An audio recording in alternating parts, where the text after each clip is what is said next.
দুনিয়ার মানুষের গোলাম যদি কেউ হয়ে যায় এতে তার সম্মান কমে যায়, কিন্তু কোন ব্যক্তি যদি আল্লাহর গোলাম হয়ে যায় তার মর্যাদা সম্মান আরো বেড়ে যায়। দুনিয়ার কেউ যদি আমার আপনার ব্যাপারে বলে এটা আমার গোলাম, তাহলে ইজ্জত সম্মান থাকবো? কিন্তু আল্লাহ তাআলা যদি কাউকে বলে আমার গোলাম, আমার গোলাম, আমার বান্দা, তার সম্মান মর্যাদা কত উঁচু পর্যায়ের এটা বোঝা যায়। কারণ ঈসা আলাইহিস সালাতু ওয়াস সালামকে ইহুদিরা বলতেছে এটা হলো আল্লাহর সন্তান, অপবাদ দিচ্ছে। ঈসা আলাইহিস সালাম মায়ের কোলে কি জবাব দিছে? খ্রিস্টানেরা বলে ঈসা হলো আল্লাহর সন্তান, আর ঈসা আলাইহিস সালাম বলেন ইন্নী আবদুল্লাহ আতানিয়াল কিতাবা ওয়া জাআলানি নাবিয়্যা।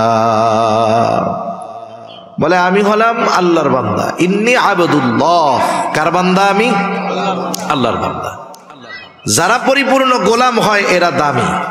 গোলাম মানে কি জানেন? গোলাম মানে হইল যার ইচ্ছাটাও নিজের ইচ্ছায় চলবে না, আমার ইচ্ছাটাও হবে কার ইচ্ছাধীন? আল্লাহর ইচ্ছাধীন। এটা হলো আসল গোলাম। সে নিজেকে পরিপূর্ণ আল্লাহ তাআলার সামনে সমর্পণ করে দিবে, এর দাম বেশি। গোলাম হইলে দাম বেশি, আজাদ হইলেই যে দাম তা না। যেমন আকাশে এক ঝাঁক বক উড়ে যাইতেছে, বক, অনেকগুলা বক। এক বন্ধু আর এক বন্ধুকে বলতেছে দোস্ত বকগুলা দেখছো? বলে হ্যাঁ দেখছি, খাইতে খুব মজা লাগে তো বকের গোশত। বলে তোমার কাছে এই আকাশে ওই জায়গায় 1000 খানিক বক হবে, তোমারে আমি বেচা দিলাম, এর দাম আমারে 500 টাকা দাও। 1000 1000 বক সব তোমারে দিয়া দিলাম, আকাশে যেই কয়টা আছে। কোন বলদে 500 টাকা কেন? 5 টাকা দিব?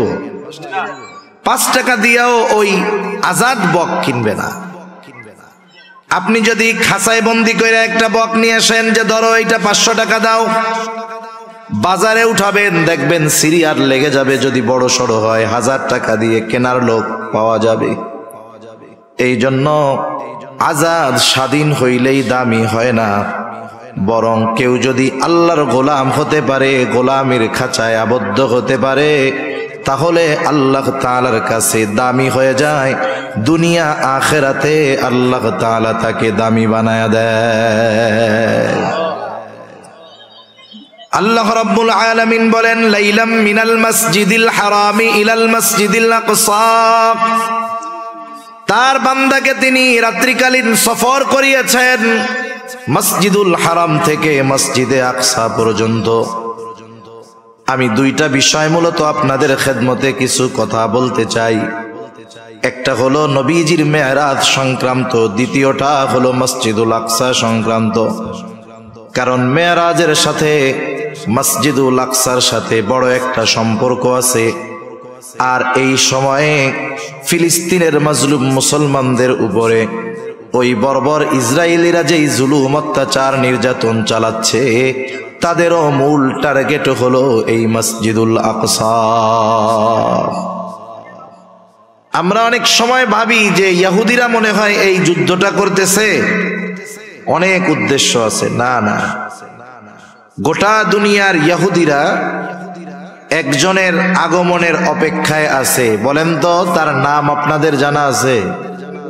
কি বলেন তো তার নাম? দাজ্জালের আগমনের অপেক্ষায় আছে। দাজ্জাল কখন আসবে? ওদের মন গড়া কিছু কাহিনী আছে, ঘটনা আছে, গল্প আছে, যেগুলো নিজেদের বানানো। ওরা একটা গল্প বানাইছে যে বর্তমান মসজিদুল আকসা, যেটা বাইতুল মুকাদ্দাস, মসজিদুল আকসা, এগুলো একটা থেকে আর একটা পৃথক না, এগুলো সব একসাথে। আপনারা যদি দেখে থাকেন দেখবেন মসজিদুল আকসা তথা বাইতুল মুকাদ্দাস 4 দিক দিয়ে দেওয়াল দিয়ে ঘেরা আছে। ওই পুরাটা জায়গা, ওর ভিতরে যতগুলো স্থাপনা আছে সব বাইতুল মুকাদ্দাস এর ভিতরে। যেটাকে আমরা মসজিদুল আকসা বলি চিনি নাম হিসাবে, ওইটাও বাইতুল মুকাদ্দাসের ভিতরে একটা জায়গা। এরপরে আমাদেরকে যেটা মসজিদুল আকসা হিসাবে দেখানো হয়, বিশাল সোনালী এক গম্বুজালা বড় স্থাপনা, এটা কিন্তু মূল মসজিদুল আকসা নয়। এটাকে বলা হয় ডোম অফ রক, কুব্বাতুস সাখরা। এটাকে বারবার আমাদের সামনে দেখানো হয়। অনেক মুসলমানের সন্তান মূল মসজিদ কোনটা ওইটা ওরা নিজেরাও জানে না, মূল স্থাপনা কোনটা। ওরা মনে করে ওইটাই মনে হয় মসজিদুল আকসা। না না, এটাকে বারবার আমাদের সামনে তুলে ধরার কারণ হলো মূলটা যেন আমরা ভুলে যাই। মূলটা কোথায় আছে দেখবেন ওই চার দেয়ালের মধ্যেই, খেয়াল করলে এক কর্নারে এক পাশে ধূসর বর্ণের অ্যাশ কালারের একটা গম্বুজ দেখা যায়, একটা মসজিদ দেখা যায়। বিবর্ণ মনে হয় মসজিদটাকে, অথচ ওই মসজিদটা প্রত্যেকটা মুসলিম শাসক আসার পরে কোনো না কোনোভাবে ওই জায়গায় বরকতান তারা কাজ করছে স্বর্ণ দিয়ে। দ্বিতীয় বিশ্বযুদ্ধের সময়, বিশেষ করে দ্বিতীয় বিশ্বযুদ্ধের সময় ইংরেজরা, ব্রিটিশরা ওইগুলোকে, স্বর্ণগুলোকে স্থাপনার থেকে ছুটায়া ছুটায়া নিজেরা নিজেদের দেশে নিয়ে গেছে। ইহুদিরাও সুযোগে সুযোগে কিছু নিয়ে ওইটাকে একবারে বিদীর্ণ বানায় ফেলছে। ইহুদিদের একটা ভ্রান্ত বিশ্বাস হলো ওই মসজিদটা সুলাইমানি অবকাঠামোর উপরে নির্মিত নয়। মানে সুলাইমান আলাইহিস সালাম যেমনে বানাইছে এই মসজিদটা ওইরকম না, ওইটা পরে বানানো হয়েছে। এই জন্য ওরা কি চায়, ওই মূল মসজিদটাকে ভেঙে ফেলতে চায়। ভেঙে ওইখানে সুলাইমানি অবকাঠামোতে থার্ড টেম্পল, তৃতীয় উপাসনালয় ওরা বানাতে চায়। কেন? ওদের বিশ্বাস হলো ওইখানে যখন থার্ড টেম্পল, তৃতীয় মন্দির বা উপাসনালয় বানানো হবে তখনই দাজ্জালের আগমন ঘটবে। এটা ওদের একটা ভ্রান্ত বানোয়াট ভুয়া আকীদা বিশ্বাস। যেমনটা ঘটছে বাবরি মসজিদের সাথে। বাবরি মসজিদ 500 বছর ওইখানে মসজিদ ছিল, আজান হয়েছে, নামাজ হয়েছে, সব হয়েছে। হঠাৎ করে এই 20 শতাব্দীর মাঝামাঝি ইংরেজদের থেকে দেশ বিভক্ত হওয়ার পরে একজন গুজব উঠাইছে বাবরি মসজিদের নিচে নাকি রাম মন্দির ছিল, ওইখানে মুসলমানেরা মসজিদ বানাইছে। কি হইল? যেখানে 500 বছর নামাজ হইছে, মসজিদ হইছে, আগে কেউ কোনো কথা বলে নাই। যখন বানানো হইছে কেউ কোনো কথা বলে নাই। বলতে পারেন হুজুর মুসলিম শাসক বানিয়েছে, হিন্দুরা কথা বলতে কি সাহস পাবে? কেন পাবে না? যদি মুসলিমরা জালেম হতো, মুসলিম শাসকরা 800 বছর এই উপমহাদেশ মুসলমানেরা শাসন করেছে। মুসলিম শাসকরা যদি জালেম হতো, অত্যাচারী হতো, এই উপমহাদেশে 100 কোটি হিন্দু বসবাস করতে পারত না, সব নিশ্চিহ্ন করে দিত মুসলিম শাসকরা। অথচ ইতিহাসের পাতা খুললে দেখবেন সব সময় এই উপমহাদেশে হিন্দুদের সংখ্যা বেশি থেকেছে। এটা একটা বানোয়াট কথা। মূল কথা হলো ওরা কি চায়। উপমহাদেশে মোগল সাম্রাজ্যের প্রথম সম্রাট ছিলেন সম্রাট বাবর। ভালো একজন মানুষ ছিলেন উনি।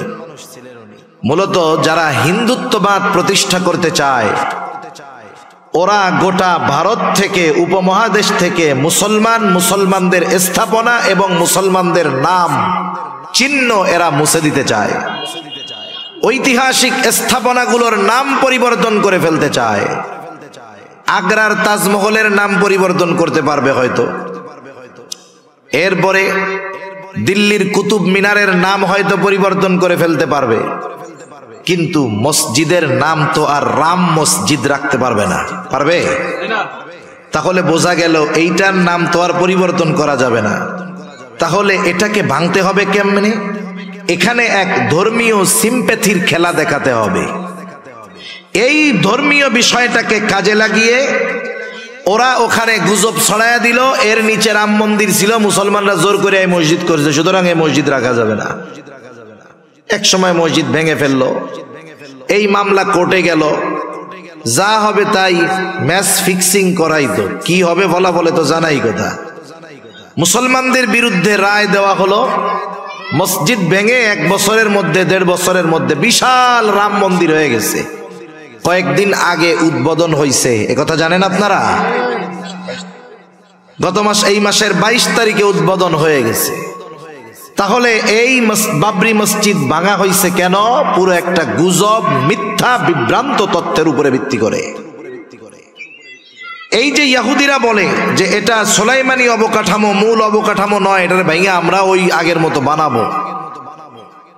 এটা বানাইলে কি হবে? ওদের বিশ্বাস এটা বানাতে পারলে দাজ্জালের আগমন ঘটবে। এখন যদি মসজিদ ভেঙে ফেলে তাহলে তো সমস্যা, মুসলিম উম্মাহ আরো বেশি ক্ষেপে উঠবে।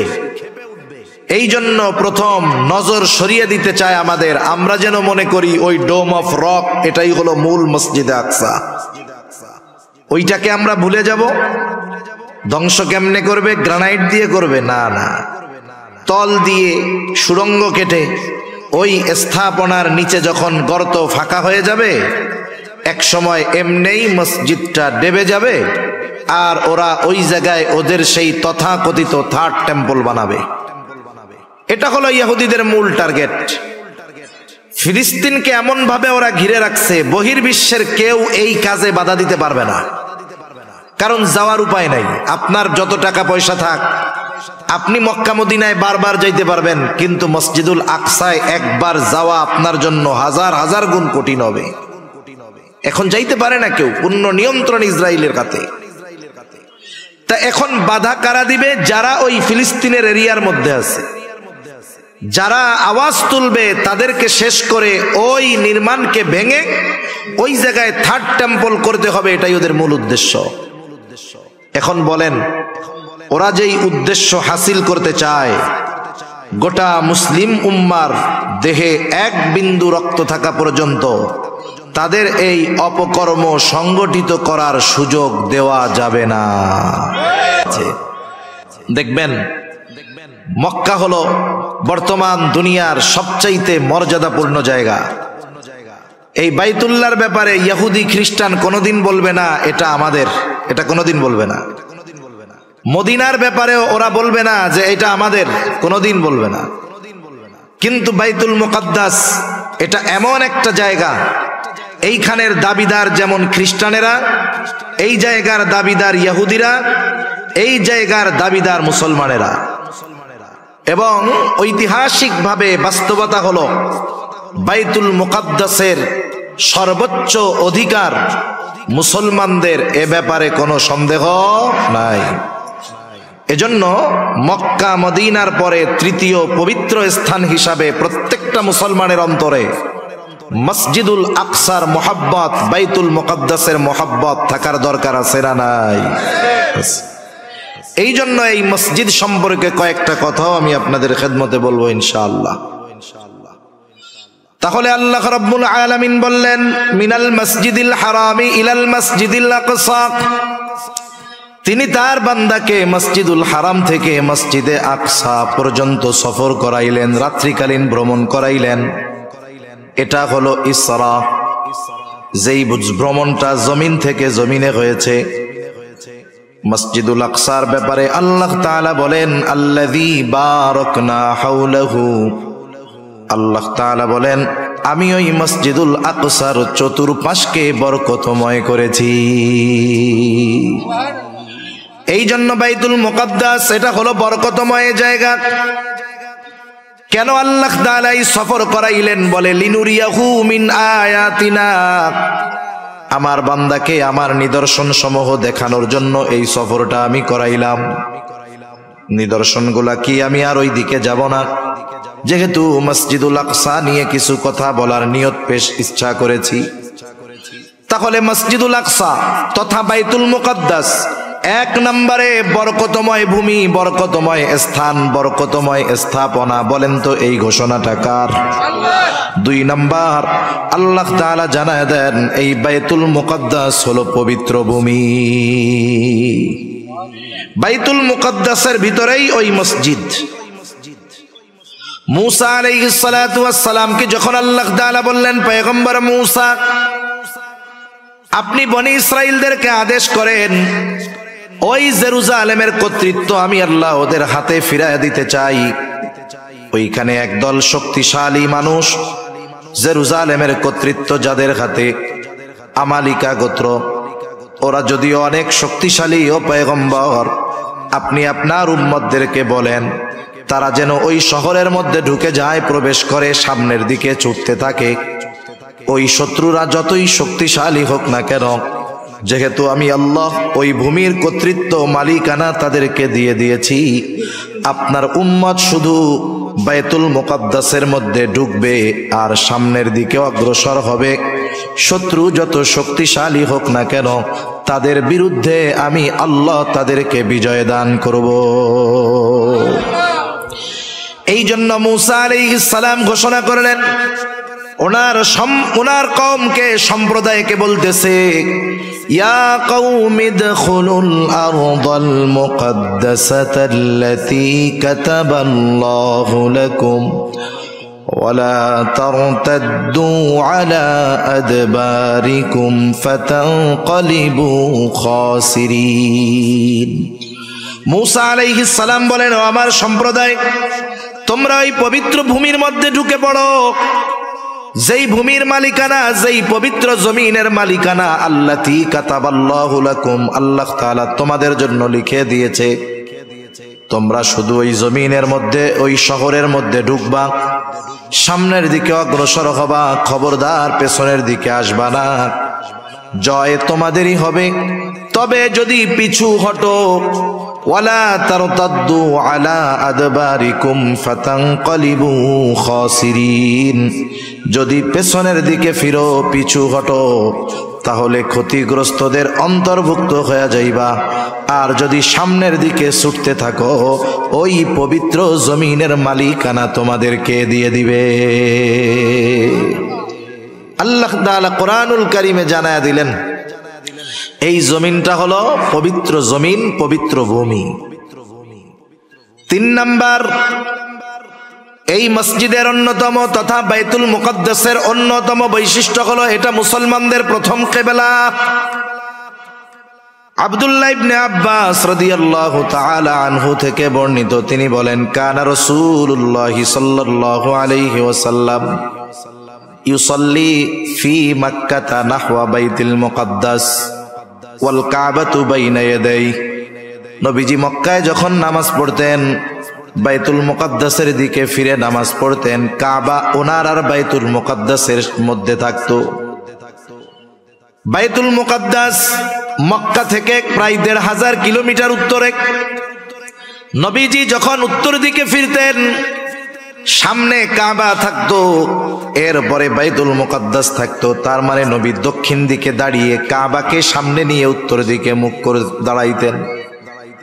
বাদামা হাজারা ইলাল মাদিনাতি ১৬ শাহরা, নবীজি যখন মক্কা থেকে মদিনায় হিজরত করলেন, ১৬ থেকে ১৬ মাস নবীজি বাইতুল মুকাদ্দাসের দিকে ফিরে নামাজ পড়ছেন।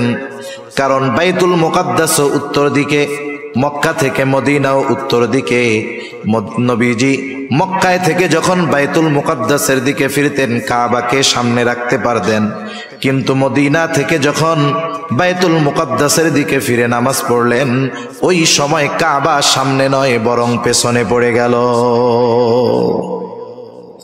১৬ মাস নবীজি নামাজ পড়ছে। কয় মাস? ১৬ মাস। নবীজি মদিনায় হিজরত করে যাওয়ার পরে, গরম পানিটা আছে না, একটু পানি দিয়েন, গলা ব্যথাচ্ছে। নবীজি মদিনায় হিজরত করে যাওয়ার পরে মদিনায় ইহুদিদের প্রভাব ছিল, প্রভাব শেষ। নবীজিও বুঝতে পারছে ইহুদিদের প্রভাব প্রতিপত্তি শেষ। নবীজির অন্তরে তো এমনিই আশা যে কাবা যদি মুসলমানদের জন্য কিবলা হইতো কতই না ভালো হইতো। নবীজি একদিন নামাজ পড়তেছেন, নামাজের মধ্যে নবীজির ওই আশাটা অন্তরের মধ্যে অতিমাত্রায় জাগ্রত হলো। নামাজ পড়েন আর আকাশের দিকে নবীজি তাকান, মনের মধ্যে কি চায়, কোন আশা নিয়ে নবীজি আকাশের দিকে তাকায় বলেন তো? দুনিয়ার কেউ জানুক আর না জানুক, বুঝুক আর না বুঝুক, যিনি জানেন, যিনি বোঝেন, তিনি কে? আল্লাহ রাব্বুল আলামিন বলেন, ক্বাদ নারা তাকাল্লুবা ওয়াজহিকা ফিস সামা আপনি যে বারবার আকাশের দিকে তাকান, আল্লাহ তাআলা বলেন আমি তো সেইটা দেখি। কেন তাকান তাও আল্লাহ তাআলা জানেন। এই জন্য আল্লাহ রাব্বুল আলামিন বলেন ফালানুওয়াল্লিয়ান্নাকা কিবলাতান তারদাহা। আল্লাহ রাব্বুল আলামিন বলেন ফালানুওয়াল্লিয়ান্নাকা কিবলাতান তারদাহা, আমি আপনার কিবলাকে পরিবর্তন করে দিব আপনি যেই দিকটাতে চান ওই দিকে। নবীজি চান, আশা করেন যে আমার মুসলমানদের কিবলা হবে বাইতুল্লাহ। আল্লাহ তাআলা বলেন আপনার কিবলা আমি পরিবর্তন করে দিব যে দিকটা আপনি চান। নামাজ হইছে 2 রাকাত। আল্লাহ তাআলা ফরমান পাঠায়া দিলেন, হাবিব দেরি করার প্রয়োজন নাই, আপনি এখনই ফিরে যান, চেহারাটা ঘুরায় ফেলেন। ফাওয়াল্লি ওয়াজহাকা শাতরাল মসজিদিল হারাম, আপনি আপনার চেহারাটা মসজিদুল হারামের দিকে ঘুরায় নেন। বাকি 2 রাকাত নামাজ নবীজি ওই জায়গায় পড়লেন। 2 রাকাত হলো বাইতুল মুকাদ্দাসের দিকে, 2 রাকাত হলো বাইতুল্লাহর দিকে, কাবার দিকে। যেই জায়গায় পড়ছেন এই ঘটনাটা নবীজির সাথে ঘটছে, ওই জায়গাটায় এখন একটা মসজিদ, নাম হলো মসজিদু কিবলাতাইন। আস্তে আস্তে খবর ছড়ায় গেছে, এক অঞ্চলে খবর পৌঁছাইছে ফজরের সময় তারা 1 রাকাতে পড়তেছে, রুকুর মধ্যে আরেকজন খবর দিছে, সাথে সাথে ওই বাকি নামাজ তারা ফিরে আর ওই বাইতুল্লাহর দিকে পড়া শুরু করছে। এইখানে একটা মসজিদ হয়েছে মসজিদু কিবলাতাইন। হজ উমরার সফরে যখন যাওয়া হয়, যারা গিয়েছেন ঐতিহাসিক স্থাপনাগুলো যখন দেখাইতে নিয়ে যায়, এই জায়গাটাতেও নেওয়া হয়। এখন তো কাবার দিকে ফিরা মেহরাব, কিন্তু বের হওয়ার সময় যখন দরজার উপরের দিকে তাকাইলে দেখা যায় জায়নামাজের মতো একটা চিহ্ন দেওয়া আছে, বোঝানোর জন্য যে আগে কিবলাটা এদিকে ছিল। তাহলে এই বাইতুল মুকাদ্দাস মসজিদুল আকসা এর সাথে আমার আপনার নবীজির কমপক্ষে 16 মাসের ইবাদতের সম্পর্ক রয়েছে। এটার সাথে আমাদের ইবাদতের সম্পর্ক। এটা হলো পৃথিবীর 2য় মসজিদ। আবু যার গিফারি রাদিয়াল্লাহু তাআলা আনহু নবীজি সাল্লাল্লাহু আলাইহি ওয়াসাল্লামকে জিজ্ঞাসা করতেছেন, আইয়ু মসজিদিন উযিয়া ফিল আরদি আউওয়ালা, পৃথিবীর সর্বপ্রথম মসজিদ কোনটা? নবীজি বলেন আল মসজিদুল হারাম। মসজিদুল হারাম হলো পৃথিবীর প্রথম মসজিদ। আল্লাহ তাআলাও বলেন ইন্না আউওয়ালা বাইতিন মুদিআ লিন-নাস লাল্লাযী বিবাক্কাতা মুবারাকান ওয়া হুদাল লিল আলামিন। মানুষের জন্য এই পৃথিবীতে প্রথম ঘর যেটা বানানো হয়েছে মক্কায় অবস্থিত।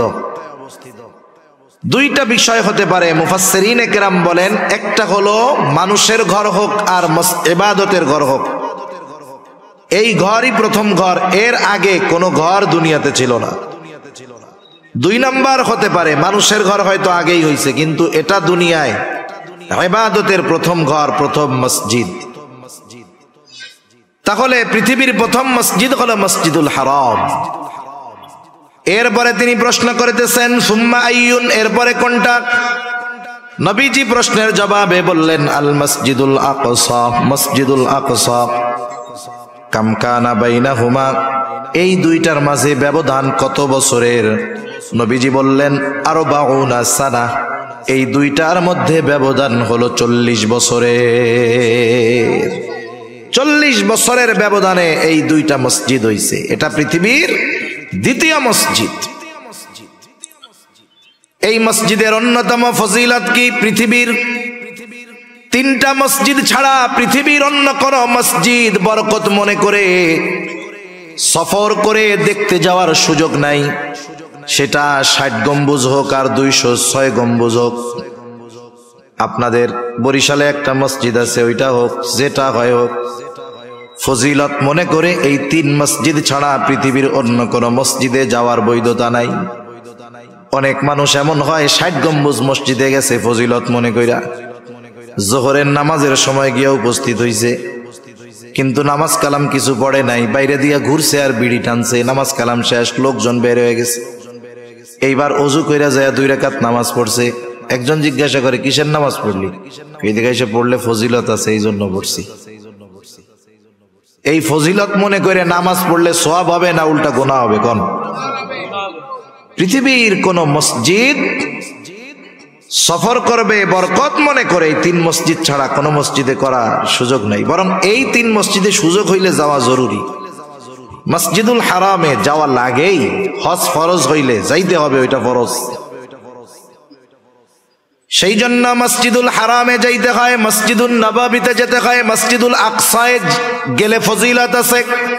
কিন্তু আফসোসের ব্যাপার, এখন আর পুরনো নিয়ন্ত্রণ ইহুদিদের হাতে থাকার কারণে মুসলমান চাইলেই যাইতে পারে না। এই 3 মসজিদ হলো এই বরকতময় যে এই 2-3 মসজিদ দেখার উদ্দেশ্যে সফর শুরু করলেই সওয়াব হয়। শুধু তাই না, এই 3 মসজিদে গিয়ে যদি নামাজ পড়া যায়, নবীজি বলেন বাইতুল্লাহে নামাজ পড়লে তার 1 রাকাতের সওয়াব 1 লক্ষ গুণ বাড়ায়া দেওয়া হয়। মসজিদুন নববীতে পড়লে 1000 গুণ বাড়ায়া দেওয়া হয়। মসজিদুল আকসায় 1 রাকাত নামাজ পড়লে ওর সওয়াব 250 গুণ পর্যন্ত আল্লাহ তাআলা বাড়ায়া দেয়। 60 গম্বুজ মসজিদে যায় পড়লে এই সওয়াব পাওয়া যাবে? 1 গুণ 2 গুণ হবে?